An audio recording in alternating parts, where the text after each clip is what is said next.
Allahumma salli ala Muhammad wa ala alihi wa sahbihi wa man sara ala nahjihi ila yaumiddin.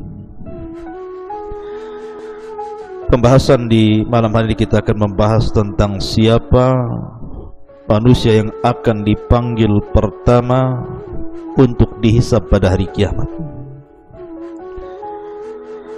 Ma'asyiral muslimin yang dimuliakan Allah Subhanahu wa taala,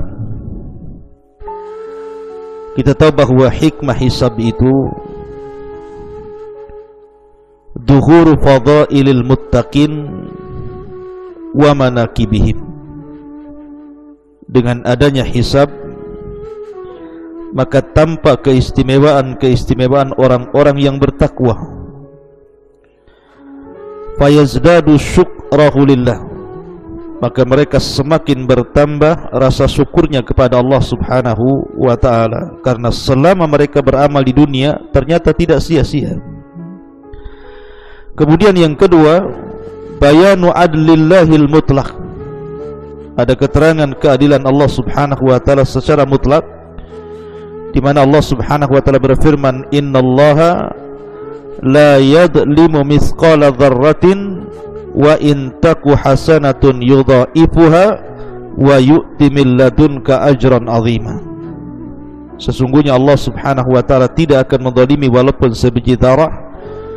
Jika engkau mendapatkan atau memperoleh kebaikan, maka akan dilipat gandakan dan akan diberikan kepadanya pahala yang sangat besar. Artinya dengan adanya hisab, Allah ingin menunjukkan keadilannya. Ma'asyiral muslimin yang dimuliakan Allah Azza wa Jalla, kita tahu bahwa manusia dalam masalah hisab ini terbagi menjadi 3 kelompok. Sinfani la yus'alani anil amal, ada 2 kelompok tidak akan bertanya atau tidak akan ditanya soal amalan. Mereka adalah al-anbiya, para nabi. Para nabi tidak akan ditanya soal amalannya. Kemudian yang kedua, wal musyrikun, orang-orang musyrik. Karena para nabi langsung masuk surga tanpa hisab, dan orang-orang musyrik langsung masuk neraka tanpa hisab. Kemudian kelompok yang ketiga adalah kelompok yang ditanya soal amalannya, dan mereka orang-orang yang beriman dan juga orang-orang fasik. Makanya Allah Subhanahu wa taala mengatakan, wala yus'alu an dzunubihimul mujrimun, dan tidaklah ditanya tentang dosa-dosa mereka orang-orang yang berbuat kejahatan. Fa yauma idzin la yus'alu an dzambihi insun wala jan, pada hari itu tidak akan ditanya soal dosa manusia dan jin. Tapi dalam ayat yang lain, fala nas'alanna alladziina ursila ilaihim wala nas'alannal mursalin, sungguh kami akan bertanya kepada orang-orang yang diutus kepada mereka, dan sungguh kami akan bertanya kepada para utusan.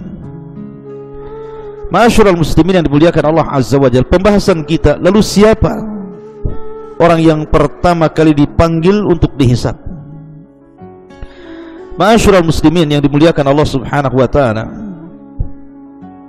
apabila umat Nabi sallallahu alaihi wasallam sudah dikumpulkan di padang mahsyar, mulai daripada orang yang pertama hidup sampai orang yang terakhir mati, mulai sejak zaman Nabi Adam alaihi salatu wassalam sampai orang yang hidup ketika kiamat dibangkitkan, mereka dikumpulkan di padang mahsyar. Maka umat Nabi sallallahu alaihi wasallam adalah orang yang pertama dipanggil untuk dihisab.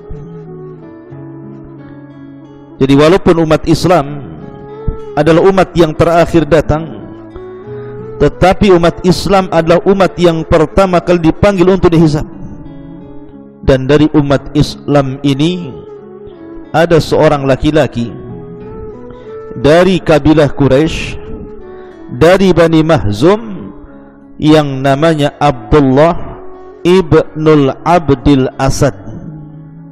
Saya ulangi, ada seorang anak muda dari Quraisy, dari Bani Mahzum, namanya Abdullah ibn Abdul Asad, di mana dia memiliki saudara namanya Al-Aswad ibnu Abdul Asad.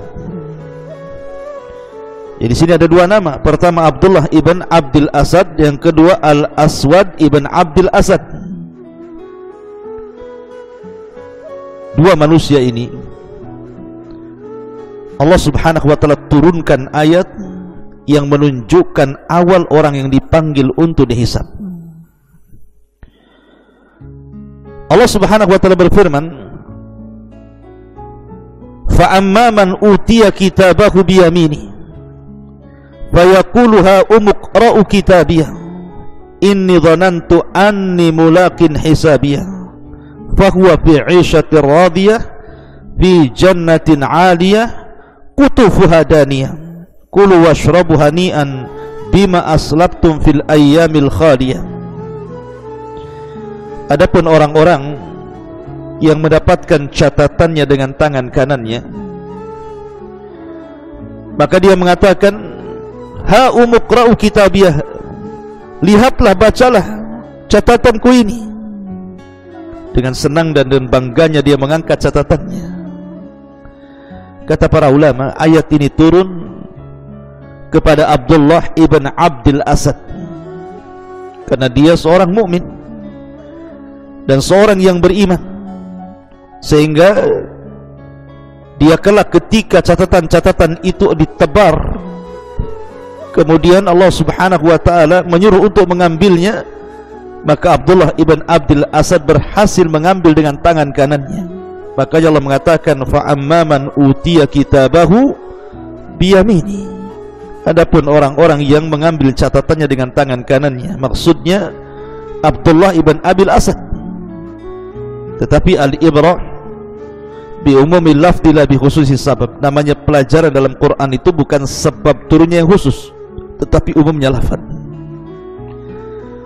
Adapun kemudian ayat selanjutnya, wa amman utiya kitabahu bisimali, adapun orang-orang yang akan mengambil catatannya dengan tangan kirinya, ayat ini turun kepada saudaranya Abdullah ibn Abdul Asad yang namanya Al-Aswad ibn Abdul Asad, karena dia kafir. Jadi dua bersaudara, yang satu mukmin Abdullah ibn Abdul Asad, yang satunya kafir Al-Aswad ibn Abdul Asad. Yang satu mengambil catatan dengan tangan kanannya, yang satu mengambil catatan dengan tangan kirinya. Dan kata para ulama, orang yang pertama kali dipanggil untuk dihisab adalah dua manusia ini. Adapun hisab yang baik kepada Abdullah ibn Abdul Asad, adapun hisab yang buruk kepada Al-Aswad ibn Abdul Asad. Ma'asyiral muslimin yang dimuliakan Allah Subhanahu wa taala. Kemudian riwayat yang lain tentang orang yang pertama kali dipanggil pada hari kiamat untuk dihisab adalah sebuah hadis. Nabi SAW bersabda, inna awwala munadin min indillah, sesungguhnya orang yang pertama kali memanggil di sisi Allah Subhanahu wa taala, yaqul, akan berkata, ainal ladzina ajrahum 'ala Allah, di mana orang-orang yang pahalanya disimpan di hadapan Allah. Fayaqumu man afa fid dunya, adapun orang-orang yang suka memaafkan di dunia tiba-tiba berdiri. Fayaqulullah, dan Allah Subhanahu wa taala pun kemudian berfirman, antumul ladzina afautum li bawwa'tukumul jannah, kalian yang sudah banyak memaafkan manusia karenaku, maka kalian berhak untuk masuk ke dalam surga. Dalam riwayat, thawabukumul jannah, pahala kalian adalah surga. Dan dalam riwayat, idza kana yaumul qiyamah sarakha sarikhun, apabila datang pada hari kiamat akan datang orang yang berteriak dan berteriak, ala man kana lahu 'ala Allahi haqqun falyakun, siapa yang memiliki hak kepada Allah Subhanahu wa taala berdiri. Fayaqumu man afa wa aslah, tiba-tiba orang yang suka memaafkan di dunia dan suka memperbaiki kebaikan manusia, maka mereka pun berdiri. maka Allah mengatakan thawabukumul jannah, pahala kalian adalah surga. Maka dalam hadis ini, orang yang pertama kali dihisab, dipanggil untuk dihisab adalah orang yang suka memaafkan manusia, mudah untuk memaafkan manusia, tidak pernah menaruh dendam pada hatinya, tidak pernah menaruh hasad pada hatinya. Walaupun seandainya manusia yang salah kepadanya, dia tetap memaafkannya. Dan itu akhlak yang luar biasa. Makanya di surga itu ada satu pintu namanya bab kadiminal ghaid, bab pintu khusus bagi orang-orang yang menahan hawa nafsunya dan tidak suka marah. Makanya Nabi SAW ketika ada seorang sahabat minta dinasihati, maka Rasul mengatakan la taghdab, la taghdab, la taghdab, faraddada miraran la taghdab. Jangan marah, jangan marah, jangan marah. Dan Rasul mengulang-ulang kalimat jangan marah. Ma'asyiral muslimin yang dimuliakan Allah Azza wa Jalla, inilah di antara manusia yang pertama kali akan dipanggil untuk dihisab pada hari kiamat. Mudah-mudahan ada manfaatnya. Subhanakallah bihamdika, asyhadu an la ilaha illa anta, astaghfiruka wa atubu ilaik. Allahu ta'ala a'lam. Assalamualaikum warahmatullahi wabarakatuh.